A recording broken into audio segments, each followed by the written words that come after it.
بسم الله الرحمن الرحيم. الدعوة السلفية تقدم لكم Nasiha à mes frères qui ont pour coutume aujourd'hui de dire à chaque fois je prépare ma hijra. Je la prépare. Par Abu Taymiyyah Khalil al-Muhtaniki hafidhahullah ta'ala. إن الحمد لله حمدا كثيرا طيبا مباركا فيه وأشهد أن لا إله إلا الله وحده لا شريك له وأشهد أن محمدا عبده ورسوله صلى الله عليه وآله وصحبه وسلم تسليما كثيرا. أما بعد، ما زلنا في كتابنا ذاك روف منار الدين وهدم أفكار دعاة التسامح مع الكافرين لشيخنا Yahya ibn Ali al-Hajuri hafidhahullah ta'ala. Donc la dernière fois on avait pris quoi comme mas'ala? At-taswiya, le fait qu'ils vivent, qu'on vive ensemble. Hein?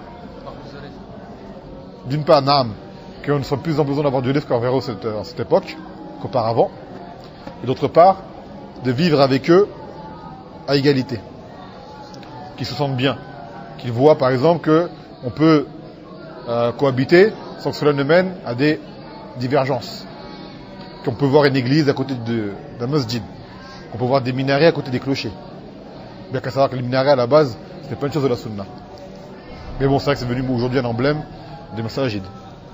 Voilà. C'est devenu comme ça. En tout cas ce n'est pas une œuvre de la sunna, et en plus c'est un tashabul bi kuffar, justement ça ressemble au clocher des églises. Ça ressemble au clocher des églises. Voyez. Donc là, toujours dans cette partie justement qui concerne le fait qu'on vive, qu'on cohabite avec eux, une partie là qui vont citer que cette shubuhat emmène à un point, à un point important que le shir a évoqué. Le fait de vivre ensemble amène à exposer le musulman au danger. Le fait qu'ils vivent avec les kuffars, au milieu des kuffars, qui se mélangent, cela expose sa religion à un danger. De là, ce danger, comme tout danger en religion, a une protection. La législation est parfaite. À emmener une chose pour protéger et éviter ce danger. Éviter que le musulman mette sa religion en péril. Quelle est cette fameuse protection pour celui qui vit au milieu des kuffars? Elle s'appelle al-hijra. Ce fameux point crucial, tant discuté et tant évoqué, et si peu appliqué, malheureusement. Tant de gens en parlent, et si peu l'accomplissent. À notre grand regret. Donc le fait de vivre avec eux, cela amène à ça justement, à se mélanger à eux. Le fait de se mélanger à quelqu'un, cela peut engendrer de l'amour pour lui.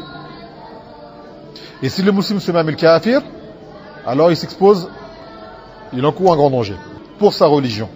Et en s'exposant à ce danger, il se rendra coupable d'un péché. En s'exposant à ce danger, il se rendra coupable du péché.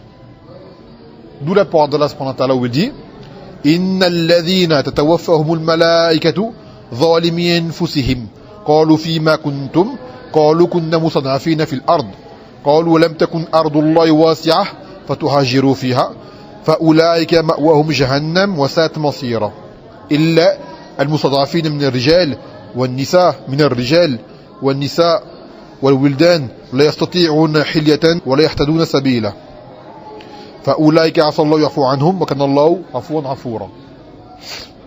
Le verset pilier de cette hijra, celui-ci, en Surat An-Nisa, où dans le sens Allah il dit ceux dont les anges arracheront leurs âmes alors qu'ils étaient injustes envers eux. Ils diront où en étiez-vous, c'est-à-dire dans votre religion. Ils diront, nous étions du nombre des impuissants sur terre, des affaiblis sur terre. Ils leur diront, la terre d'Allah n'était-elle donc pas assez vaste afin que vous puissiez émigrer? Cela donc, leur refuge sera l'enfer, et quelle mauvaise destination.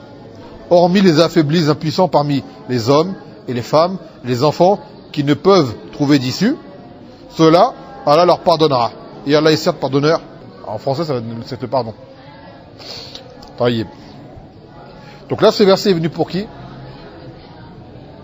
À l'époque, c'est lorsque le Nabi sallallahu alayhi wa sallam a fait une razwa Et dedans,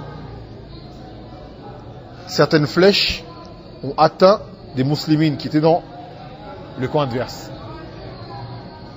D'accord? Donc là, des sahaba ont eu peur, ils ont dit on a tué de nos frères. Vous voyez? Et ce verset est descendu.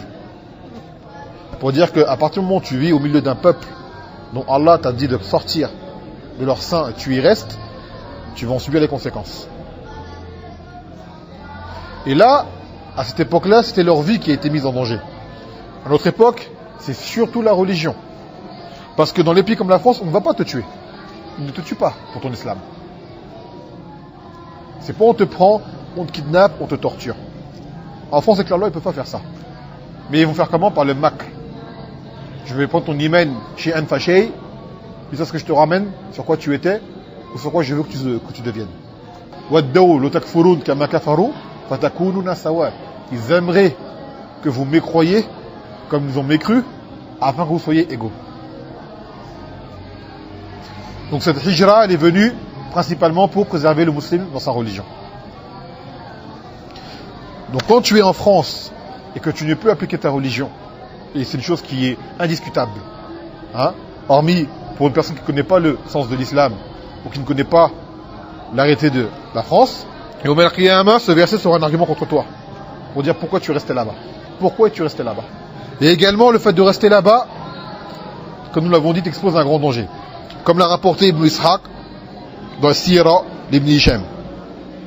Selon Omar ibn Khattab, il dit, radiyallahu anhu, قال اتعدت لما أردنا الهجرة إلى المدينة أنا وعايش ابن أبي ربيعة وهشام بن العاص ابن وائل السهمي التناضب من أضابة بني عفار أو عفار فوق صرف فقلنا أينا لم يصبح عندها فقد حبس فليمضي صاحبه قال فأصبحت أنا وعياش ابن ربيعة ابن أبي ربيعة عند التناضب وحبس عنا هشام وفتنا فافتتن والعياذ بالله. Donc il dit Omar avait convenu d'un rendez-vous pour ceux qui voulaient faire la hijra entre lui et Ayyash ibn Abi Rabi'a et Hisham ibn al-As ibn Wa'il al-Sahmi. On est le précis. Le matin on se rejoint là pour partir ensemble. Ils se sont dit celui qui ne sera pas là, c'est qu'il a été retenu, qu'il a eu un problème. Donc les autres s'en vont, on n'attend pas. Donc le lendemain matin, Omar est venu et Ayyash est venu. Mais Hisham n'est pas venu. Donc ils sont partis. Et de là, il a été dit que Hisham a été tenté et il est tombé dans la tentation, dans la fitna. D'accord? Dans sa religion. Du fait qu'il soit resté. Ça lui a coûté quoi? Que sa religion en a été affectée. Grandement. Taïb. Ensuite, Omar toujours dit فَكُنَّا نَقُولُ مَا اللَّهُ بِقَابِلٍ مِمَّا نُفْتُتِنَا صَرْفًا وَلَا عَدْلًا وَلَا تَوْبَةً قوم عرفوا الله ثم رجعوا للكفر لبلاء أصابهم قال وكانوا يقولون ذلك لأنفسهم فلما قدم رسول الله صلى الله عليه وسلم المدينة أنزل الله تعالى فيهم وفي قولنا وقولهم لأنفسهم قل يا عبادي الذين أسرفوا على أنفسهم لا تقنطوا من رحمة الله إن الله يغفر الذنوب جميعا إنه هو الغفور الرحيم وأنيبوا إلى ربكم واسلموا له من قبل أن يأتيكم العذاب ثم لا تنصرون واتبعوا أحسن ما أنزل إليكم من ربكم من قبل أن يأتيكم العذاب بغتة وأنتم لا تشعرون. Donc Omar ibn Khattab قال فكتبتها بيدي في صحيفة وبعثت بها إلى هشام بن العاص قال فقال هشام بن العاص فلما أتتني جعلت أقرأها بذيت وصعد بها فيه وأصوبه ولا أفهمها حتى قلت اللهم فهمنيها قال فألقى الله تعالى في قلبي أنها إنما أنزلت فينا وفيما كنا نقول في أنفسنا ويقال فينا قال فرجعت لبعيري فجلست عليه فلحقت برسول الله صلى الله عليه وسلم وهو بالمدينة وهذا حديث حسن. Donc après cela, Omar et ceux qui étaient avec lui, en fait, Hichem a apostasié. D'accord? Hichem a apostasié. A resté là-bas il est retourné en arrière. Après s'être soumis à Allah subhanahu wa ta'ala, l'apostasie. Donc Omar disait quoi après par cela? En jurant que Allah n'acceptera pas d'une personne qui a connu la vérité et qui s'en est retourné en arrière. Même pas de tauba. Hein, quelqu'un qui a connu le haqq et qui est retourné en arrière pour une chose qu'il aurait atteinte.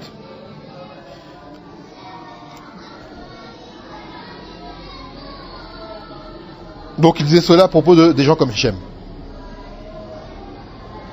Et pour eux-mêmes d'ailleurs. Si demain on apostasie, il n'y aura pas de pardon.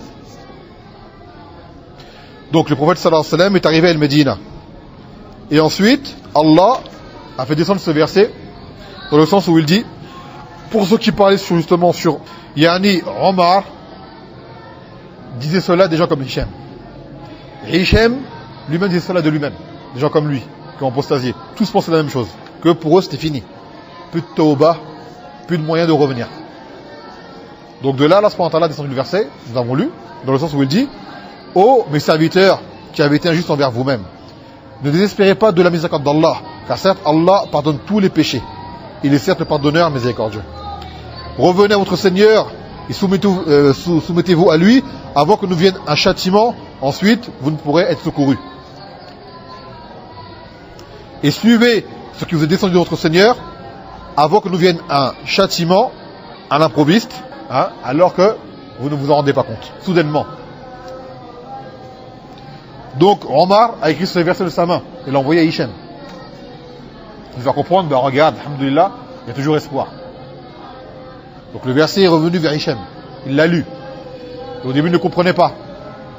Il le lisait, relisait, il ne comprenait pas le verset, qu'est-ce qu'il voulait dire par là. Il a fait un dua, il a fait Allah, fais-moi comprendre le verset. Et le verset il l'a compris dans son cœur. Il l'a compris. Qu'est-ce qu'il a fait aussitôt? Il a pris sa monture, il est parti de Médina. Il a fait tauba. Il a saisi l'opportunité qui est devant lui, il a pris sa monture et il est parti. Il a rejoint le prophète sallallahu alayhi wa sallam. Car il a compris que le verset était descendu justement par rapport à lui. Et par rapport à cette pensée qu'ils avaient à l'époque, qui était erronée, du fait qu'il n'y ait plus d'espoir pour eux. Quand même, voyez.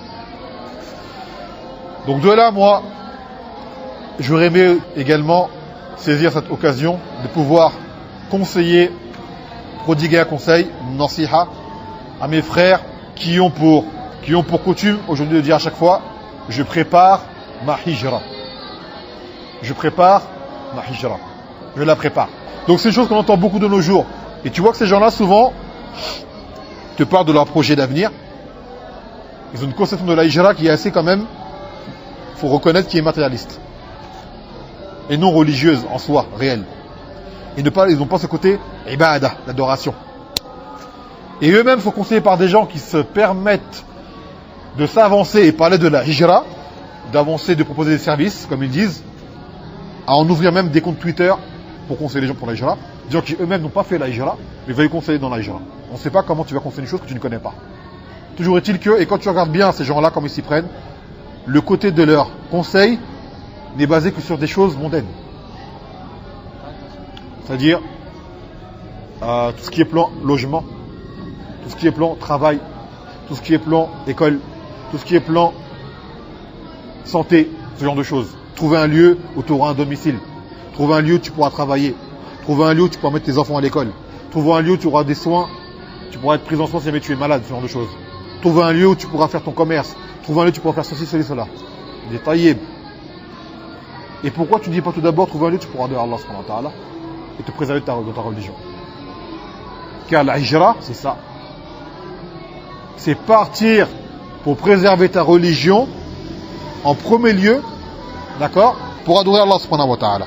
Donc ces gens-là, t'embrènes, sont pris par une peur face à la pauvreté, de partir pour accomplir cette immense adoration et se retrouver en situation difficile et perdre toute cette dunya qu'ils avaient devant eux en France, tout ce confort qu'ils avaient avant en France, cette famille qu'ils avaient avec eux, d'accord, ces avantages, ces privilèges, du moins qui pensent être des avantages et des privilèges dans leur façon de penser, dans leur réflexion à eux.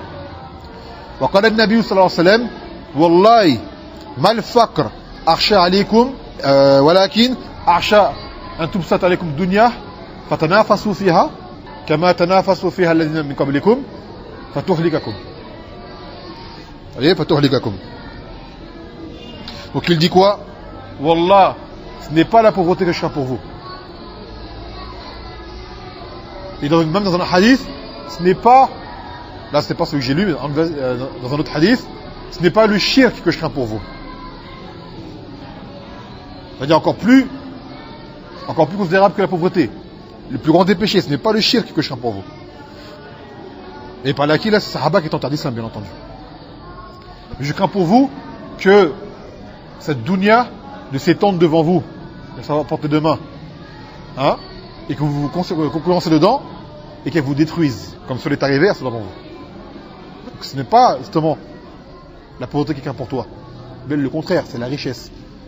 Toi, tu crains cette pauvreté pour obtenir cette richesse. Tu crains cette pauvreté que le prophète sallallahu alayhi wa sallam n'a pas craint pour toi, pour obtenir cette richesse pour laquelle il craint pour toi, justement. Ce n'est pas le bon sens que tu prends là. Et tout cela sous couvert de hijra. Et également, comme dans le hadith de Zayd ibn Thabit, qu'on a déjà pris auparavant, que le Nabi sallallahu alayhi wa sallam a dit: Man kanat ad-dunya hammuhu, ja'ala Allahu lahu faqrahu bayna aynayn wa farraqa shamlah. Wa la ya'ti min ad-dunya ila ma kutiba lahu wa muqaddira lahu.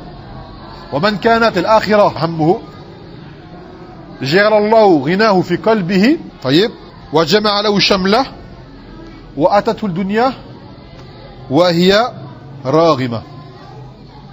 Donc celui dont ce bas monde est sa priorité, Allah va displacer son affaire et lui mettre sa pauvreté devant ses yeux. Et il ne lui viendra de cette dunya que ce qui lui a été prédestiné. Quant à celui, d'accord, dont l'akhirah est sa priorité, alors Allah va mettre sa richesse dans son cœur. Il va lui rassembler son affaire, va lui rendre facile. Et la dunya lui viendra alors elle lui sera soumise presque. C'est elle qui le désirera. Le hadith ou sahih. Donc plusieurs choses amènent à ce qu'une personne ne fasse pas la hijra. Ou alors, bien qu'il la reconnaisse avec sa langue, ou alors qu'il la retarde. Qu'il la retarde jusqu'à quand, je ne sais pas. Comme si les gens avaient une garantie, un pacte d'Allah, ils savaient jusqu'à quand ils allaient vivre. Car il faut leur rappeler, si tu meurs là-bas, le verset cité précédemment, c'est un argument contre toi. Car nous, on connaît la France. Tu ne peux pas dire, moi, elle était mustahab pour moi, je pouvais faire ma religion. Tu dis non, ce n'est pas vrai. Bimujarrad man al-adhan i'laniyan fi shawari' kafa hadha طيب بترك ذلك البلد كما قال العثيمين رحمه الله تعالى. Le simple fait que tu ne puisses faire l'adhan dans la rue, Cheikh Othaymin a dit cela suffit à ce que tu fasses la hijra dans ce pays-là. Car le adhan, c'est un fard kifaï. Min sha'air al-islam, parmi les emblèmes de l'islam. Comment tu ne peux pas le faire? Alors on ne parle même pas du reste. Rien que l'adhan, tout seul. Parce que déjà ils ont une vision de l'adoration basée sur eux-mêmes. Moi je fais. J'imagine qu'on arrive à aller au masjid, 5 salawat kul yom, salat tous les jours. Il arrive à jeûner pendant Ramadan. Il a un peu d'argent, il fait son hajj, moi j'ai réussi à faire mes... Je dis non, c'est pas ça seulement. C'est pas ça seulement. Déjà c'est une vision, elle est d'ensemble. Elle est pour la Oumma dans son ensemble. La Oumma ne peut appliquer l'islam. Donc c'est pas moi je peux, je reste, toi tu peux pas, tu t'en vas. Non, c'est la Oumma ne peut le faire. Donc, il incombe à cette même Oumma, même individuellement, de partir. Hormis un qui aurait une excuse, bien entendu. Et il y a des pays de Kouf où cela est réalisable. Il y en a. Là on parle de la France en soi. Et tout particulièrement l'Europe. Nous on parle de la France car c'est le pays d'où on vient, on connaît. Donc là, au Surat At-Tawbah, Allah subhanahu wa ta'ala a défini justement les choses principales qui font que la personne délaisse les obligations qui sont comme le djihad par exemple, et la hijra rentre dedans, hein, qui les empêchent d'accomplir cela. فقال تعالى قل إن كان آباؤكم وأبناؤكم وإخوانكم وأزواجكم وعشيرتكم وأموال اقترفتموها وتجارة تخشون كسادها ومساكن ترضونها أحب إليكم من الله ورسوله وجهاد في سبيله فَتَرَبَّصُوا حَتَّى يَأْتِيَ اللَّهُ بِأَمْرِهِ وَاللَّهُ لَا يَهْدِي الْقَوْمَ الْفَاسِقِينَ.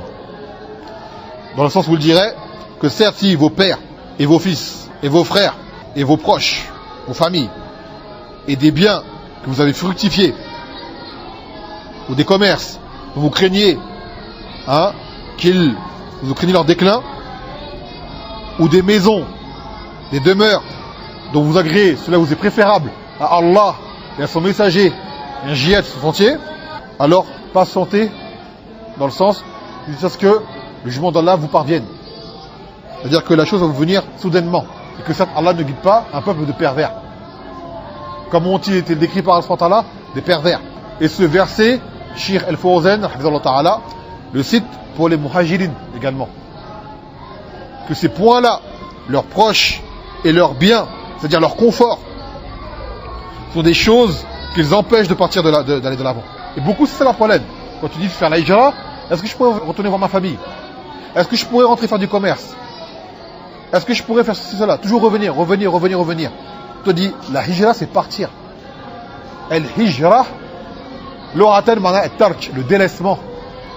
Tu comprends ce que veut dire délaisser? C'est délaissement. Ce n'est pas tu pars, tu n'es même pas parti, tu penses déjà à revenir. Tu ne vas pas aller loin comme ça. Pars. Et il se peut que par ton départ, Allah te facilite dans plein de choses. Que ta famille, ce soit eux qui viennent. Si jamais tu es un converti, que ta famille te convertisse. Ou que si jamais ils ne sont pas droits, qu'ils se mettent droits, qu'ils te rejoignent. Tu ne sais pas. Mais c'est en faisant ce que Allah te demande que tu obtiendras son agrément. Et son agrément sera une cause pour que tes doigts soient exaucés. Et non pas dans les mukhalafat. Sûrement pas. Tu n'as pas compris. Tu es malade, peut-être en partant, ça dépend des maladies, peut-être en partant, ce sera une cause de guérison pour toi. Tu ne sais pas. Ce n'est pas une maladie. Et même, ça dépend des maladies, c'est pas tout est pareil. Et même tu meurs de ta maladie par exemple. Tu as fait la hijra, tu es mort. Où que tu sois, tu vas mourir. Qu'aucune âme ne meurt si ce n'est pas décret d'Allah. C'est-à-dire ta mort est prescrite déjà. Et tu mourras quoi qu'il en soit. Donc maintenant il faut voir la maladie que tu as. C'est du cas par cas. Ce n'est pas toute maladie qui empêche de partir. Ce n'est pas toute maladie qui empêche de partir. Et la plus grande maladie qui pourrait s'atteindre, c'est la maladie du cœur. Et celle-là, comment tu pourrais en être atteint en restant là-bas.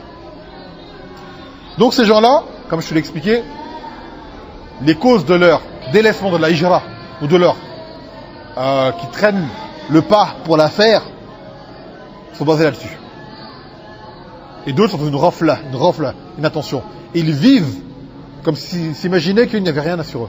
Tu les vois faire des salles de sport, tu les vois ouvrir des restaurants, tu les vois avoir des projets de mosquées énormes avec funérarium, lavage de morts, salle de cours, tout ce que... On dirait qu'ils veulent se instaurer en France. Ils demandent des millions, des milliers d'euros pour faire une mosquée. On dit, mais est-ce que tu penses que tu comptes partir un jour? Tu penses ou pas? Que là, tu n'es pas dans le hal de quelqu'un qui est en train de te préparer à partir. Quelqu'un qui se prépare à un départ, il commence à se débarrasser de ses affaires. Ce n'est pas le magazine, il ramasse. Un voyageur prépare ses bagages. T'as déjà vu quelqu'un qui va partir et il construit une maison? Je vais partir. Pourquoi tu fais une maison alors? Ces gens-là sont en train de bâtir quelque chose et parlent de partir. Tu dis tes actes contredisent tes paroles. Tu n'as pas le comportement de quelqu'un qui va partir. À la base, le voyageur, il s'allège. Toi, tu t'alourdis. Comme je dis, c'est que salle de sport, par exemple, là qu'on a vu dernièrement, là. En plus, il faut t'inscrire à la salle de sport, il faut que tu payes. Cet argent-là, pourquoi tu ne le gardes pas de côté pour partir? Parce que souvent, ils disent, je prépare ma hijra, j'économise, je travaille. Eh ben, cet argent-là, déjà, mais de l'autre côté. Allah t'a jamais demandé d'avoir des gros pectoraux, ou des gros biceps, ou des abdominaux. Allah n'a jamais demandé de faire du fitness, d'avoir un beau corps. Ibn Mas'ud, radiyallahu anhu, quand il est monté à un arbre pour prendre un siwak d'Arak, un vent est passé et a soulevé son vêtement, les sahaba ont vu ses mollets. Riqat saqay. Il avait des mollets extrêmement minces, extrêmement maigres. Les sahaba ont rigolé. Le Nabi sallallahu alayhi wa sallam a dit, de quoi vous rigolez? Il dit, de la minceur de ses mollets. Il dit, Wallah, ces mollets, yom al-qiyamah, sont plus lourds que Uhud. Ils sont plus lourds que Uhud. Donc, excuse-moi, ton corps n'est pas à mettre en avant au point de dépenser ton argent, de mettre des sommes pareilles pour pouvoir délaisser des obligations. On ne dit pas que ça de la muscu c'est interdit. Réfléchis comment tu t'y prends. Que je dis muscu, c'est autre chose, tous les sports. Ou tout ce qui est dépenses inutiles, de loisirs. C'est pas, là c'est un exemple parce que ça arrive dernièrement là, mais ça peut être d'autres choses. et ton corps. Inna Allah, comme a dit Abu Huraira, an Nabi sallallahu alayhi wa sallam, Inna Allah la yanzuru ila ajtamikum wa la ila suwadikum, lakin yanzuru ila qulubikum wa fi riwaya ila a'malikum. Rawahu Muslim. Que Allah ne regarde pas vos corps, ni votre apparence, il regarde vos œuvres, plutôt ce qu'il y a dans vos cœurs et vos œuvres. Donc, avoir un beau corps, ce n'est pas une chose qu'Allah t'a demandé de faire. Tu veux plaire à ta femme, c'est bien. Mais ça, c'est pas obligatoire à la base. Demain, en faisant l'hijra, Allah peut te donner tellement de femmes du fait que tu as obéi à son ordre. Et là, tu peux rester là-bas, avoir un beau corps et tomber que sa femme, c'est pas bien. T'as aucune garantie avec ça. Et la soeur, pareil, elle peut aller faire du sport, avoir un beau corps. Ça ne te garantit pas que tu auras un mari pieux. Allah te demande pas d'avoir un beau corps à la base. Un homme, c'est vrai qu'une femme, elle présente à ses yeux, tu vois, mais à quel prix? Il passe plus de temps à se préoccuper de leur apparence, hein? Tazawud al-jasadi, il est tazawud al-ilmi. Plus d'ishihad dans ce genre de domaine, plutôt que d'apprendre la science. Demande-leur combien chaque jour ils apprennent le Coran, qui arrivent du Coran. Demande-leur. Combien de rawatib ils font? Les salats obligatoires ils font. Combien de siyam ils font? Combien de jeûnes ils font? Combien d'ibadah ils font? Par contre, le sport, ils savent y aller. Ils savent du moins y réfléchir, ils y pensent beaucoup, on en parle beaucoup. C'est devenu un sujet, tu vois. C'est-à-dire, on concentre nos esprits sur les choses futiles. Sur quoi? Les choses apparentes, notre corps. Je dis pas qu'à faire un régime c'est interdit, non. Les sœurs, elles se font filmer pour montrer leur corps. Des sœurs, tout un programme, vidéo, un régime alimentaire, genre de vêtements à faire, programme pour les enfants, les jouets, la tabac, tout le... C'est-à-dire la vie parfaite, confortable en France. Tu réfléchis que demain tu meurs, sur quoi tu vas mourir. Ya'lamuna zahiran min al-hayati dunya wa hum 'an al-akhirah hum ghafilun. Ils connaissent le côté apparent de ce bas monde, mais ils sont inattentifs de l'au-delà. C'est verset plus appliqué pour les kuffars, mais également pour les musulmans qui sont inattentifs à ce qu'ils font. Donc, et ces afkars, d'où ils ont pris justement? Du fait qu'ils vivent là-bas. Du fait de vivre là-bas, c'est là qu'ils ont pris ça. Ces idées d'avoir un beau corps, à force d'être dans la rue, de voir des gens habillés avec des vêtements moulants, hein, ce qu'ils voient à la télévision, dans la rue, c'est devenu une référence pour eux. Je veux être comme ça, je veux un corps comme ça, je veux une femme comme celle-là. L'autre a dit, sous son camis sa barbe, je veux un frère qui a un corps comme celui-là.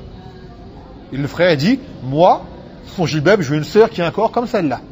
Donc il a déjà un modèle préconçu dans sa tête. D'où, justement, tu vois la hikmah de l'islam, du vêtement islamique, il te couvre ton corps. Comme ça, tu n'es pas envieux de quoi que ce soit. Mais maintenant, on a été, comme on dit, lobotomisé. On nous a mis des modèles préconçus devant nous, par des affiches, ce genre de choses. Ou dans la rue. Les gens, ils veulent ça. C'est ça que je veux. Si c'est pas comme ça, je n'en veux pas. Surtout demain, tu as une sœur, elle est masha'Allah, hein, muttaqiyah, salihah. Et elle a le minimum de beauté suffisant pour te plaire, car c'est vrai que c'est important la beauté. Mais le sallam, il a dit qu'on épouse une femme pour 3 choses. Sa beauté, son rang familial, social, et sa religion. Mais on qaddam qui? La religion. Zat ad-din, comme a dit le Nabi sallam. Mais la beauté, elle a son mot à dire. Hein? Min asal an-nisa, celle qui te réjouit quand tu la regardes, et qui t'obéit. Quand tu la regardes, elle te réjouit. Donc c'est vrai que ta femme te plaise. Mais à quel stade? Et c'est quoi ton modèle? Foulena, la championne de fitness? Hein? Ou Foulena, la chanteuse Foulena? Ou l'actrice Foulena? C'est ça ton modèle? Ton modèle, il est, regarde dans la sunna, Sahih al-Bukhari, Sahih Muslim, tu verras ton modèle c'est qui. Allah subhanahu wa ta'ala a parlé de qui? De Asiya dans le Coran. Zawjat Fir'aun. Il a parlé de qui? Maryam, Ummahat al-Mu'minin, les femmes du prophète sallallahu alayhi wa sallam. Il a décrit qui? Les croyantes pieuses. Est-ce qu'à ce moment, des caractéristiques physiques ont été données? Non. Que des caractéristiques religieuses. Les traits religieux, la piété, la taqwa. C'est ça qu'il faut faire prédominer. Maintenant, l'un n'empêche pas l'autre que tu choisis une femme. Mais crois-moi, si ta femme elle est pieuse, elle va être embellir à tes yeux. Et si ton mari il est pieux, il va devenir beau à tes yeux. Si tu as une vision religieuse pour Allah subhanahu wa ta'ala, tu aimes pour Allah, une personne pieuse va s'embellir à tes yeux. Qais, radiallahu anha, جاءت إلى النبي صلى الله عليه وسلم فاستشارته قالت يعني أن أبا جهم ومعاوية خطباني كما أخذنا que Abu Jahm et Muawiyah ont demandé en mariage. Le Nabi sallam a dit quoi? Qu'Abu Muawiyah fasa'aloukun la malala. C'est un homme indigent, n'a pas d'argent. Abu Jahm, hein, la yador al-asa an atiqi. Il ne pose pas le bâton de son épaule, c'est-à-dire s'il frappe les femmes. Ankihi Usama ibn Zayd. Et c'est venu qu'elle disait karahtu, je ne voulais pas, parce qu'il ne lui plaisait pas à la base. Mais comme elle a suivi le conseil du prophète sallallahu alayhi wa sallam, elle s'est mariée avec lui. Et ben après, elle l'a vanté. Elle a vu l'homme qu'il était. Le Nabi sallam l'a guidé vers qui sera, par rapport à elle aussi, qui serait le plus approprié. Et bien après, ses yeux, il a changé. Au début, il ne voulait pas se marier avec lui. Et bien après, elle a fait que son éloge. Donc pour en venir, c'est Jean Abel a conseillé à la hijra, ce sont des conseils matérialistes. Et crois-moi que quelqu'un qui part avec cette conception de la hijra, il va pas aller loin. Si ta hijra elle est basée sur quoi? Déplacement corporel d'un pays de Kouf, pays d'islam, c'est-à-dire ce que je faisais en France, je vais le faire au Maroc, en Algérie, au Yémen, en Saoudi. Dis-toi, ta hijra va pas durer longtemps, justement. C'est une ibada en Walad. C'est-à-dire, en faisant cela, tu cherches la quoi? L'agrément d'Allah subhanahu wa ta'ala. Et ce confort n'est pas une chose que Allah t'a demandé comme condition pour faire la hijra. On t'a pas dit, fais la hijra si tu trouves un confort. Non. Tu trouves une terre d'islam où tu peux aller, tu y vas. Voyez, tu y vas. Que les gens, en réalité, il faut les conseiller, le vrai conseil. Celui qui prépare sa hijra, on dit, tu prépares quoi? Ton cœur, ton esprit ou tes poches? Qu'est-ce que tu prépares quand tu dis je prépare ma hijra? Tu te prépares au niveau de ton cœur et spirituellement ce que tu vas rencontrer comme épreuve et comme chose à endurer, ou tu prépares tes poches pour ce que tu as peur de rencontrer comme creux dans l'estomac ou ce genre de choses. Car quoi que tu fasses, Allah subhanahu wa ta'ala te l'a promis. فَلَنَبْلُوَنَّكُمْ بِشَيْءٍ مِنَ الْخَوْفِ وَالْجُوعِ وَالنَّقْصِ مِنَ الْأَمْوَالِ وَالْأَنْفُسِ وَالثَّمَرَاتِ وَبَشِّرِ الصَّابِرِينَ. Donc certes vous éprouvez par un peu de peur, un peu de faim, un manque de biens et de perte de proches, d'accord, et de fruits, c'est-à-dire de nourriture. Fais la bonne annonce à qui? Aux patients. Donc, ce qui t'attend, ce n'est pas une chose forcément qui va te réjouir, en apparence. Les difficultés sont prescrites, tu ne pourras pas y échapper. Tu es averti, ça va t'arriver. Donc, c'est ça qu'il faut se préparer. Et ça, c'est pas la salle de sport que tu vas le trouver, la préparation. Tu pourrais être un frère machallah musclé, ça va pas te préserver de l'épreuve. Au contraire. Ça, c'est corporel. On te parle de ton cœur. On te parle de ton iman, de ta foi. Donc cette hijra en elle-même, déjà l'hijra en elle-même, sache-le. Dans le Coran, Allah t'a promis qu'elle était justement une source, une cause d'obtention de ton risque. Comme Allah Ta'ala, وَمَنْ يُحَاجِرْ فِي سَبِيلِ اللَّهِ يَجِدْ فِي الْأَرْضِ مَرَاغِمًا كَثِيرًا وَسَعًا. Que celui qui sort en tant qu'émigré sur le sentier d'Allah, il trouvera sur terre maintes richesses. Donc déjà la promesse, tu es là. Tu trouves des richesses. Maintenant, que vous dire richesse? Est-ce que tu penses qu'Allah t'a promis forcément des richesses mondaines? Pas forcément. Ça peut être de la science. Tu es parti ignorant, tu es arrivé là-bas, tu as pris des bagages scientifiques. Tu ne connaissais pas l'arabe, tu as appris l'arabe. Ce n'est pas une richesse langue arabe. Tu connaissais, allez, une page du Coran, tu es arrivé là-bas, tu es devenu hafiz. Le Coran, tu connais par cœur. Ce n'est pas une richesse dans le Coran par cœur. Tu ne savais même pas faire l'odo. Maintenant tu arrives, tu connais plein de choses dans le fiqh. Ce n'est pas une richesse pour toi? La science. Tout cela va dedans. La richesse n'est pas forcément définie par les biens matériels de ce bas monde. Comme a dit le Nabi sallallahu alayhi wa sallam, la richesse, celle du cœur. Les gens les plus exemplaires à nos yeux, des gens qui étaient pauvres en général, pour la plupart d'entre eux. ماذا قال شعبة ابن الحجاج قال من طلب الحديث أفلس. Celui qui recherche le hadith, c'est-à-dire qui recherche la science, va se ruiner. Il sera pauvre. C'est l'asl. Là-bas, c'est que celui qui recherche la science ne sera pas riche. Il ne sera pas riche. Les plus grands des savants, souvent, n'étaient pas des gens riches. Et les prophètes encore moins. Comme on dit peut-être à part sous les mains d'Ahoud qui étaient des rois. Mais sinon, les prophètes en général, la sunna d'Allah pour ce messager, était la pauvreté. Naam. Taïeb. Donc là, moi, je voudrais quoi? Évoquer des points qui sont vraiment le conseil pour la personne. Tu prépares ta hijra, d'accord? Alors, ce n'est pas tes poches qu'il faut préparer. Bien que le mot de locomotion est important. Dans le hadith de Abi Sa'id al-Khudri, un Arabiyan جاء النبي صلى الله عليه وسلم فقال أخبرني عن الهجرة فقال ويحك فإن أمر الهجرة فإن شأن الهجرة شديد فهل لك من إبل. Il lui a dit quoi? Informe-moi sur la hijra. Il lui a dit quoi? Il lui a dit, prends garde, car la hijra, c'est une chose difficile. As-tu une monture? Un chameau. C'est-à-dire, prépare ta monture pour partir. Il lui a pas dit, maintenant prépare ton arrivée là-bas. Prépare ta maison, trouve-toi un travail, ce genre de choses. Prépare ton moyen de locomotion pour partir là-bas. Donc ça, on appelle aux gens, naam, avoir les moyens de partir. Le Nabi sallallahu alayhi wa sallam en a parlé. Est-ce qu'il a parlé du reste? Dans un hadith, il est venu, il a dit Uhiya ilayya makan zat nakhl fakhruju. Quand les Sahaba voulaient à chaque fois partir faire la hijra, c'est eux qui demandaient. Ils étaient à bout, à Mecca. Il a dit, il m'a été révélé un lieu plein de palmiers. C'était le Médina. À l'époque, ça s'appelait Yathrib. C'est un lieu où il y a beaucoup de palmiers, beaucoup de nakhla. Il a dit, ça y est, la révélation m'est venue, je sais c'est où. Et allez-y. Je crois qu'ils ont dit, on prépare, je sais pas ce qui se passe, faut qu'on prépare un travail. Non, ils sont partis tout de suite. Tout de suite, ils sont partis. Pourquoi? Parce qu'ils voulaient partir, se préserver du mal qu'ils subissaient à Mecca. Et aller à El-Medina, pouvoir faire leur religion en toute liberté. C'est ça le cause, el-aham, faire ton din. C'est ça le cause de la hijra, c'est faire ton din. Et le din n'est pas bâti sur des richesses. Les gens de Soufa, ils vivaient où? Parce qu'il y a pour des gens pour qui vivre dans la mosquée c'est une honte. Ils disent, je ne veux pas faire la hijra, vivre dans la mosquée c'est une honte. Ah non, non, non, moi je veux arriver, je suis posé, j'ai tout ce qu'il faut pour ma famille. Il y a Ahl Soufa, à l'époque du prophète sallallahu alayhi wa sallam, ils vivaient où? Dans le masjid. C'est une honte pour toi de vivre dans le masjid. Baytullah, c'est une honte pour toi.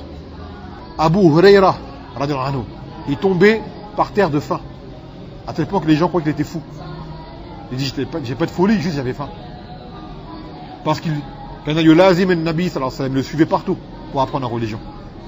Pour toi c'est la honte, demain un frère il a faim. Oh, regarde-le, il a fait les jambes, il a tout le temps faim. Et alors, il a tout le temps faim. Et alors, il a tout le temps faim. C'est une honte d'avoir faim. Et le Nabi sallallahu alayhi wa sallam, il a dit qu'il avait faim. Il sortait la nuit, lui, Abu Bakr et Omar. Quand il dit, ils lui demandèrent, Ma akhrajak?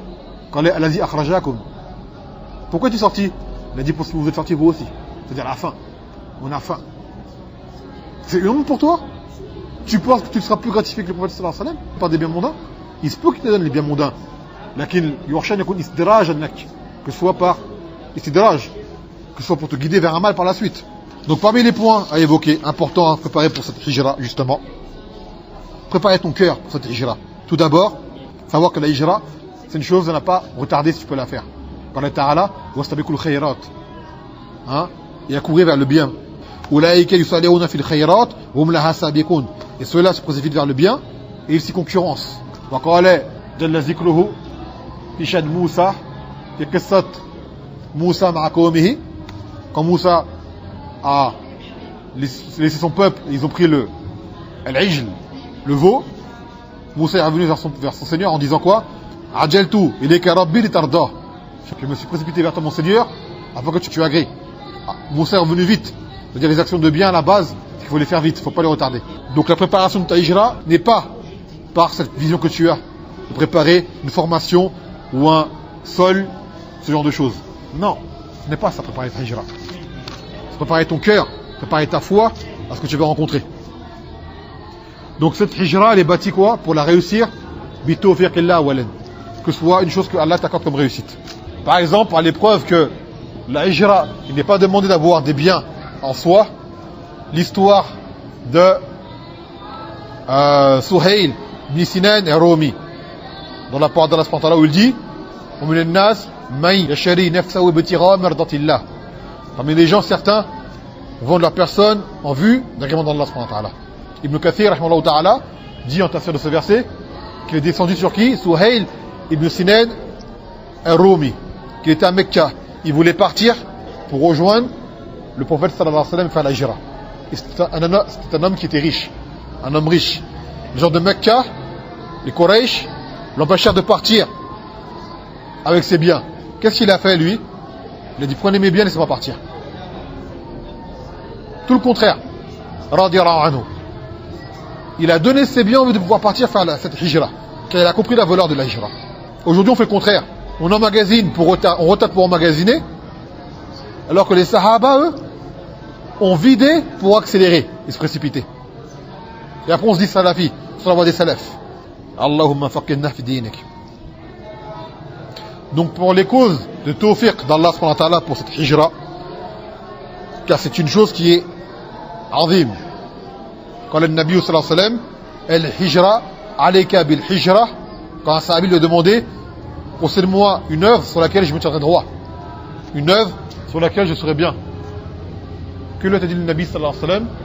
Il lui a dit, alayka bil-hijra, فإنه لا نظير له. Donc là, quelques points qui vont aider justement à ce que la personne fasse des vrais préparatifs pour sa hijra. Les vrais préparatifs qui seront une cause de réussite de cette hijra. Awalan, al-ikhlas wa sidq. Dans ta hijra, tu as une bonne niya. Comme dit dans le hadith, hadith Omar, قال النبي صلى الله عليه وسلم فمن كانت هجرته إلى الله ورسوله فهجرته إلى الله ورسوله ومن كانت هجرته لدنيا يصيبها وامرأة ينكحها فهجرته إلى ما هاجر إليه. Que les actes ne valent que par leurs intentions. Donc celui qui fait sa hijra pour Allah et son messager, alors sa hijra sera pour Allah et son messager. Et celui qui fait sa hijra en vue d'obtenir des biens de ce bas monde, ou pour une femme qui voudrait se marier, avec qui voudrait se marier, qu'il voudrait épouser, alors sa hijra sera ce pourquoi il l'a faite. Regarde bien, ta niya en premier lieu. Et niya as-salihah yulzim minha as-sidq. Que tu sois véridique. As-sidq. Pour cet homme qui avait fait c'était un bédouin qui avait suivi le Nabi sallallahu alayhi wa sallam faire le djihad avec lui. Le djihad s'est fait. Ensuite ils ont départagé les biens entre eux. Les sahaba lui ont donné sa part. Il a dit c'est quoi ça? C'est ta part. Il a pris sa part. Il est parti voir le prophète Mohammed sallallahu alayhi wa sallam. Il a dit c'est quoi ça? Il dit c'est ta part. Il dit moi je t'ai suivi que pourquoi? Que pour le Jannah. Qu'une flèche montre ici, en montrant sa gorge, et qu'elle sorte par là. Quand le Nabi sallallahu alayhi wa sallam, in tasdukullah yasdukuk. Si tu es véridique envers Allah, Allah le sera envers toi. Ça veut dire ce que tu as demandé, tu l'auras. Et cela n'a pas tardé avant que ça arrive. Une bataille a eu lieu et il est mort comme il a dit. Il a été touché par une flèche qui lui a transpercé la gorge. Et le Nabi sallallahu alayhi wa sallam connaît Sadakallah fa sadaqah. Il était véridique envers Allah, donc Allah lui a donné ce qu'il a accordé. Donc toi maintenant, dans ta hijra, tu es véridique, tu as une bonne niya, Allah va te waffaq dans ta hijra. Donc déjà ta niya, que tu sois véridique dans ce que tu veux. Ce n'est pas seulement je parle, ou comme tout le monde en parle, ou c'est la mode. La hijra, il faut que tu la veuilles pour de vrai. Et cette hijra, tu l'as fait quoi? Par aqidah. C'est une croyance que tu as en toi. Pour préserver ta religion et te désavouer et délaisser ces gens chez qui tu es aujourd'hui. Les kuffars, les mécréants. Ulaïka musharul bariyya. Ceux-là sont les pires de la création. Tu ne peux accepter de vivre avec eux. Donc tu fais une hijra, te dire ces gens-là, je ne veux plus vivre avec eux, je m'en vais. Si je reste ici, ils vont me tuer, moi et mes enfants. C'est-à-dire mon iman. وقال تعالى يا أيها الذين آمنوا قوا أنفسكم وأهلكم نارا. Ô vous qui avez cru, préservez-vous vous-même et vos familles d'un feu ardent. Elle est là ton obligation. Tu te sauves toi et ta famille d'un feu ardent. La cause pour ceux qui sont en France, c'est quoi? La hijra. C'est pas faire des massajids. C'est pas faire venir cher Folen, je sais pas où. C'est pas ça les causes. Les vraies causes pour préserver. La vraie cause mise en place, c'est que tu partes déjà. Au lieu que cher Folen vienne à toi, bah toi va à cher Folen. Va à cher Folen toi, va vers lui toi. Parce qu'il va venir une fois, il ne va pas revenir. Et après tu vas rester là-bas. Alors que si tu vas toi vers lui, tu le verras tous les jours, Inch'Allah. Ou très souvent. Et là, sa science te sera profitable. Tu le verras tout le temps. Mais il vient une fois. Il vient une fois, 2 fois, allez 3 fois. Il fait des muhadara, quelques doulous. Wallah, les doulous ils vont entrer là, ils vont sortir là. Tu vas sortir dehors, la dunya va faire tout oublier. Tu vas tout oublier. Les sahaba eux-mêmes s'en sont plaints. Le prophète sallallahu alayhi wa sallam, ils l'ont dit quoi? Quel sahabi il a dit je suis devenu un hypocrite. Il a vu Abu Bakr al-Siddiq, il a dit je suis devenu un hypocrite. Il dit comment ça? Il dit parce que quand je suis avec le prophète sallallahu alayhi wa sallam, mon iman y monte. Et dès que je sors, je m'occupe avec mes enfants, ma famille et la dunya. Abu Bakr il a dit quoi? Il a dit moi aussi je ressens ça. Allah musta'an. Donc les deux sont partis voir ensemble. Le prophète sallallahu alayhi wa sallam. Ils lui ont dit ya Rasulallah, nous sommes devenus des hypocrites. Il dit comment? Pourquoi? Quand on est avec toi, notre iman y monte, notre foi elle monte, tu nous rappelles. Et quand on part, nous sommes préoccupés par nos familles, par la dunya. Il a dit, si vous étiez tout le temps, constamment, comme vous l'êtes avec moi, les anges vous serraient la main dans les rues. Votre foi arrive à tel point que les anges vous serraient la main dans les rues. Cependant, 1 heure pour chaque chose. 1 heure pour cela, 1 heure pour cela. Ta famille, ils ont droit sur toi. Et tes enfants, ils ont droit sur toi. Et la dunya. Donc regarde, les sahaba, du coup, ils se plaignaient à l'époque, et le prophète sallallahu alayhi wa sallam était au milieu d'eux. Alors que dire aujourd'hui, tu es en France. Un Chine, il vient de faire appel. Il va rentrer là, il va ressortir là. À part quelques petits points. Tu vas oublier très vite. Les péchés, même si tu ne les fais pas, seront devant tes yeux pour te faire oublier ce secret que tu as appris. Donc toi, va de l'avant, va vers le shir là où il est. Awalan, cette hijra, tu l'as fait imtithalan lillah wa rasouli, wa li amr rasouli. Tu l'as fait par observance de l'ordre d'Allah et de son messager. Donc c'est une ibadah. Et kadhalika, parmi les choses qui vont t'aider, at-taqwa. At-taqwa. Que tu craignes Allah subhanahu wa ta'ala, la piété. Car cela est une cause justement que Allah te donne des issues. Man yattaqillah yaj'al lahu makhraja wa yarzuquhu min haythu la yahtasib. Celui qui craint Allah, il lui donne une issue et lui apporte sa subsistance d'où il ne s'y attend pas. Donc regarde bien la taqwa. La taqwa, prépare-la. Et la taqwa, قد عرفها ابن حبيب. ابن حبيب il a dit c'était quoi la taqwa? العمل بطاعة الله على نور الله رجاء من ثواب الله وترك معاصي الله على نور الله مخافة من عذاب الله. Que tu obéisses à Allah subhanahu wa ta'ala avec sa lumière, c'est-à-dire avec science.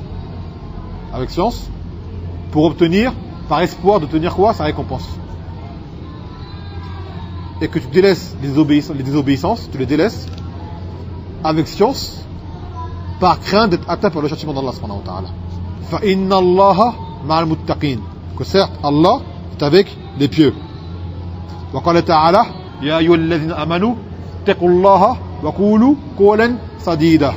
يصلح لكم أعمالكم ويغفر لكم ذنوبكم ومن يطيع الله ورسوله فقد فاز فوزا عظيما.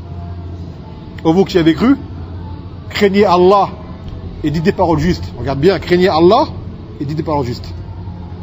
Hein? Il vous pardonnera vos péchés et améliorera vos actions.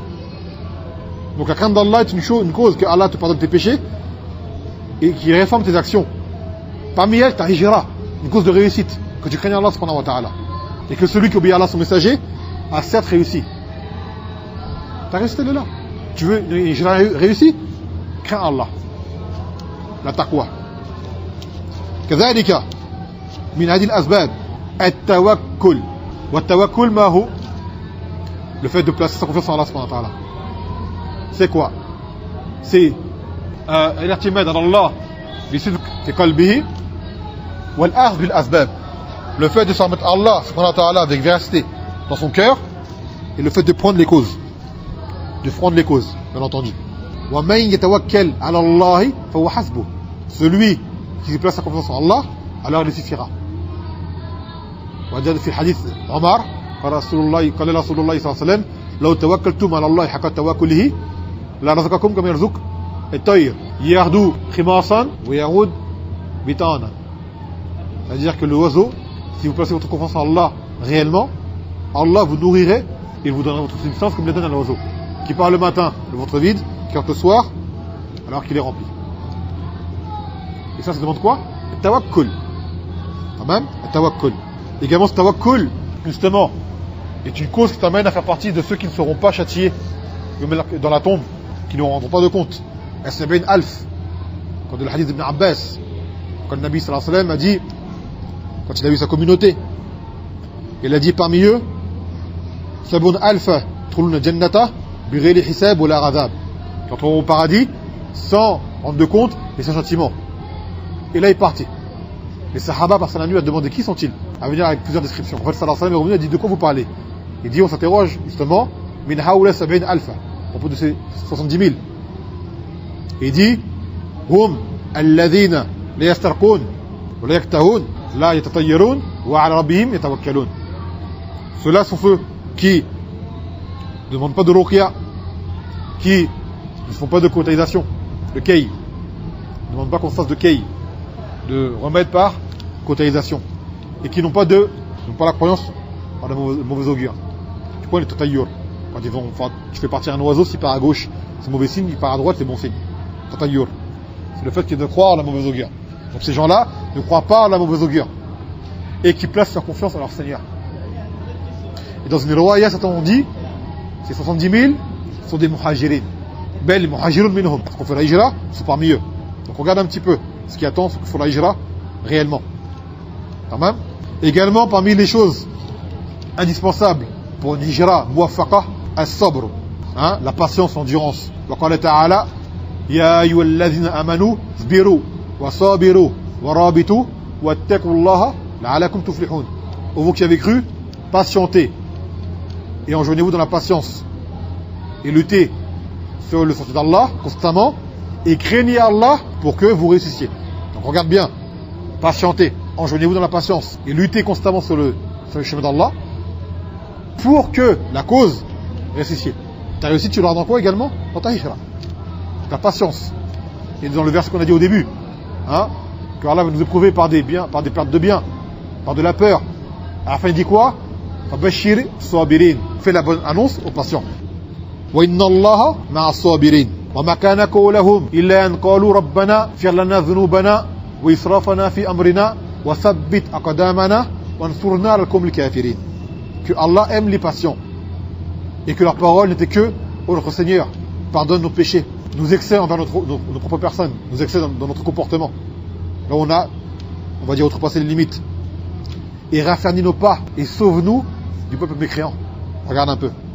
C'est des patients. Qu'est-ce qu'ils demandent à Allah subhanahu wa ta'ala? Le pardon de leurs péchés, pour leur excès. Et de raffermir leurs pas. Et de les sauver de qui? Du peuple mécréant. Comment on le sauve d'eux? C'est pas seulement le jihad, également que tu puisses partir d'eux. Et ça demande quoi? Le sabr. Inna Allah ma'a sabirin. Et là le ma'iyya, c'est le ma'iyya al-khassa. Comme tu sais, la ma'iyya elle est de deux sortes. La ma'iyya, le fait que Allah soit avec toi. Celle qui est am, Allah avec sa création, par sa science. Et khas, avec ses awliya, ses alliés, qui les waffaq dans ce qu'ils font. Donc la hijra, Inch'Allah, sera muwafaqa. Une cause, le tawfiq de la hijra. Hein? Le sabr. Également, el shukr, le remerciement, que tu sois reconnaissant envers les bienfaits d'Allah subhanahu wa ta'ala. On va bikum min ni'matin fa min Allah. Que nul bienfait sur vous, ce n'est par Allah. Wa qala subhanahu wa ta'ala, wa in ta'adhana rabbukum la in shakartum la azdannakum wa la in kafartum inna 'adhabi la shadid. Que votre Seigneur a proclamé, si vous remerciez, je vous rajouterai. Mais si vous me croyez, vous êtes ingrat, alors certes mon châtiment est dur. Donc regarde bien. Et le shukr, yakun bil lisan wal qalb wa amal al jawarih. Le shukr, tu l'as comment? Par des paroles. Tu remercies par les paroles. Dans ton cœur, tu es sincère, reconnaissant. Et cela ressort par quoi? Par tes actes. Tu fais des choses qui plaisent à Allah subhanahu wa ta'ala. Donc ceux qui ne remercient pas Allah subhanahu wa ta'ala, combien sont partis, ont fait la hijra? Ils sont mis à se plaindre, à pleurer, à se lamenter. Résultat, retour. Combien ont fait cette hijra et n'ont pas patienté sur l'épreuve? Résultat, retour. Combien sont partis pour faire cette hijra et n'ont pas eu de tawakkul ou un faible tawakkul, n'ont pas eu confiance, sont mis à s'efforcer, à se fatiguer, à prendre des causes de dunya en délaissant les causes de akhira. Résultat, vous avez plus d'argent. Il s'est passé quoi? Retour. Combien ont fait la hijra et pourtant n'ont pas fait preuve de taqwa, de crainte d'Allah subhanahu wa ta'ala, ont fait des péchés ouvertement, sans faire le tawbah. Résultat, ces péchés leur ont nui. Il s'est passé quoi? Retour. Combien sont partis pour faire la hijra sans avoir été véridiques, ou avec une mauvaise intention, une mauvaise niya, puisqu'on dise, regarde, un tel a fait la hijra, ou un tel est mieux que toi, un tel ceci, un tel cela, avec une niya fasida, pas une bonne niya. Ils ne sont pas véridiques dans leurs paroles. Hijra, vous êtes un peu de temps après, retour. Et également, parmi les choses importantes, el-iman bil-qadar. An tu'min bima qadar Allahu alayk. Que tu crois au destin. Khayrihi wa sharrihi. Qu'il soit bon ou mauvais. Faqala ta'ala, Qul lan yusibana ma kataba Allahu lana wa maulana. Dit que ne nous atteindra que ce que Allah nous a prédestiné. C'est-à-dire que même tu fais ta hijra, demain t'arrive une chose, hadha min qadar lillah. Il se peut que tu aies fait toutes les causes et malgré ça, Allah t'éprouve par une chose. Faut que tu crois au qadar. Faut pas que tu commences à t'énerver. Pourquoi j'ai tout fait pourtant je ne comprends pas. Allah veut t'éprouver, soit peut-être pour t'effacer des péchés, ou t'élever en degré. Donc crois au qadar, et tu patientes. Al-qadar yulzam minhu as-sabr. Al-qadar yulzam minhu as-sabr. Croire au destin, cela implique quoi? Avoir de la patience sur ce qui va t'arriver. Et également, j'ai oublié de dire, dans les causes de shukr, an tansur Allah. Nasr dinillah, c'est-à-dire le fait de secourir Allah, nous l'avons dit, c'est le fait de secourir sa religion. Et comment la secourir? En l'appliquant. Et cela est une cause justement qui te raffermit. Le fait de sauver de secourir le dîn, hein, c'est une chose justement qui va t'aider à te raffermir. Ya ayyuhalladhina amanu, in tansurullah yansurkum, yuthabbit aqdamakum. Ô vous qui avez cru, si vous secourez Allah, il vous secourra et raffermira vos pas. Et tes pas sont le plus en besoin d'être raffermis quand? Dans la hijra justement. Donc ceux-là sont les points essentiels. Tu veux te préparer pour ta hijra? Prépare ces points-là. Prépare ta niya. Prépare ta taqwa. Dès maintenant, n'attends pas de partir. Dès maintenant, fais des œuvres pieuses et évite les péchés. Car même la hijra, dans le hadith, c'est venu, al-muhajir, man hajara al-ma'asi, qui a délaissé les ma'asi, les péchés. Wa kulna at-tawakkul, la confiance en Allah subhanahu wa ta'ala. Et non pas sur tes économies ou ton travail, ou ce que tu vas trouver là-bas. Ce n'est pas une garantie, car en France, on doit trop habituer justement à être assisté, à avoir un salaire en fin de mois. Cela réduit le tawakkul. Pourquoi? Parce que tu sais qu'à la fin du mois, tu auras quelque chose. Donc tu n'as plus besoin de demander à Allah subhanahu wa ta'ala.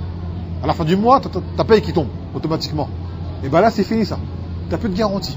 Ça vient pas. Cela va te pousser à quoi? À demander à Allah subhanahu wa ta'ala. Fadouni astajib lakum. Allah il demande ça. Il veut que tu l'implores, que tu le demandes. C'est une ibada, le dua. Ensuite, on a dit quoi? As-sabr, la patience. Prépare ta patience dès maintenant. Attends-toi psychologiquement à ce que tu vas rencontrer des épreuves. Ta hijra. Ta hijra, c'est pas facile. On l'a dit. Sha'nuha shadid. La hijra, elle est dure.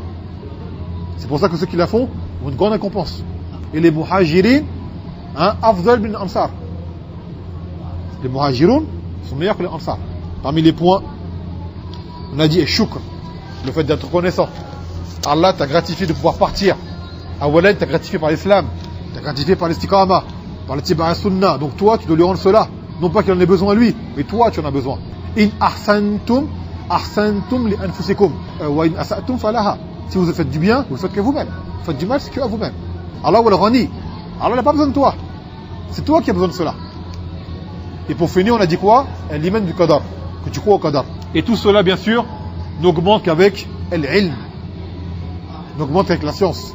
Plus tu vas apprendre, plus tu seras sur la basira, la clairvoyance, et plus ces points seront affermis pour toi. Allah va t'waffaq. Man yuridillahu bi khayra yufaqihu fi ddin. Celui à qui Allah il veut du bien, il lui fait comprendre la religion. Donc celui à qui Allah il veut du bien, c'est pas forcément il fait déjà trouver un travail, une maison et tout. Non. Déjà, ta hijra, tu as des bonnes causes pour partir, des bonnes bases.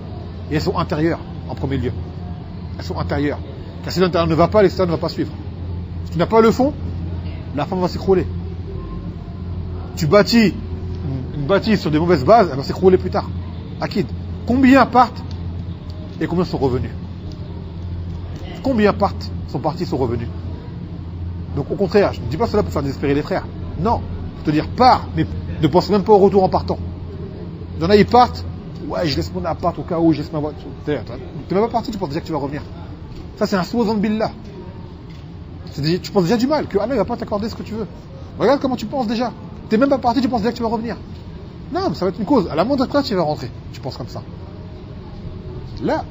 Ou que si tu pars, tu vas être pauvre. Allah, il va t'abandonner. Comment? C'est juste qu'Allah t'a demandé de faire. Comment il va t'abandonner? Il t'a promis. Tu ne crois pas à Allah?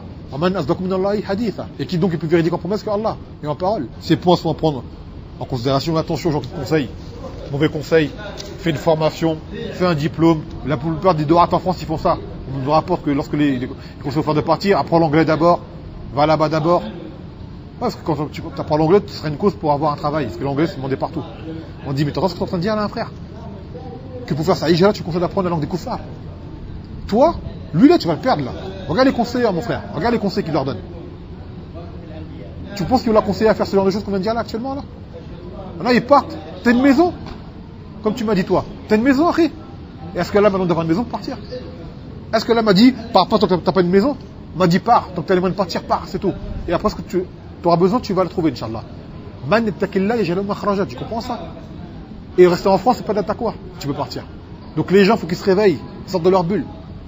Et retarder, préparer. Demain, il se peut qu'Allah te prenne ton âme, tu dors en train de dormir. Non? Tu es mort en France, en terre de kouf. Alors que pour toi, c'était wajib de partir. Quelle excuse tu vas avoir? Regarde ce qu'Allah subhanahu wa ta'ala a dit. Pour ceux qui ne partent pas, sans excuse, qui n'ont pas d'excuse. Ceux-là, le refuge sera l'enfer, et quelle mauvaise destination. Ces versets-là, ne font-ils pas méditer? Cela ne te pousse pas à réfléchir. Ce qui t'arrive. Et les gens, ils parlent. Je vais faire, je projette, je prépare. Des années que tu prépares. Des années que tu projettes. C'est à quand? Te sens-tu à l'abri du stratagème d'Allah? Et personne ne se sent à l'abri du stratagème d'Allah, hormis le peuple de perdants. Demain, Allah t'a mis des opportunités devant toi pour partir. tu as eu des occasions de partir, tu les as délaissées. Pour des raisons futiles. Des raisons qui ne sont pas à la base religieusement acceptables. Tu n'as pas peur que Allah après te ferme les portes par la suite? Que tu as eu devant toi l'occasion de le faire, tu ne l'as pas fait. C'est pour ça qu'on appelle aux frères. Précipitez-vous dans les bonnes œuvres. Précipitez-vous, c'est un ordre. Ne retarde pas. Et un bon soupçon va ton Seigneur. Pense du bien d'Allah subhanahu wa ta'ala. Comme dans le hadith d'Abu Huraira, c'est venu. Je suis comme mon serviteur pense de moi. Ce que tu penses d'Allah, tu vas le trouver. Tu penses du mal d'Allah, tu trouveras du mal. Tu penses du bien d'Allah subhanahu wa ta'ala, tu trouveras du bien. Mais tu seras éprouvé. Naam. Prépare-toi à l'épreuve. Wa bashiri sabirin. Et fais la bonne annonce aux croyants. Alladhina idha sabatum musibatun qalu inna lillah wa inna ilayhi raji'un. Ceux, lorsqu'une épreuve les touche, ils disent, certes nous sommes Allah, et c'est à lui que nous reviendrons. Ceux-là ont l'éloge de Allah subhanahu wa ta'ala, et ceux-là sont les bien guidés. Regarde la description. Ceux qui patientent et qui savent qu'ils reviendront à Allah. Donc نسأل الله سبحانه وتعالى أن يصلح حال الأمة أينما كانت وييسر لإخواننا الذين هاجروا أن يثبت أقدامهم ولا يردوهم على أعقابهم وييسر على من يريد الهجرة بإخلاص ونية صالحة يوفقهم فيما طلبوا منه فإنه سميع بصير وهو على كل شيء قدير وسبحانك اللهم وبحمدك لا إله إلا أنت أستغفرك وأتوب إليك. مع تحية دماج أفاق.com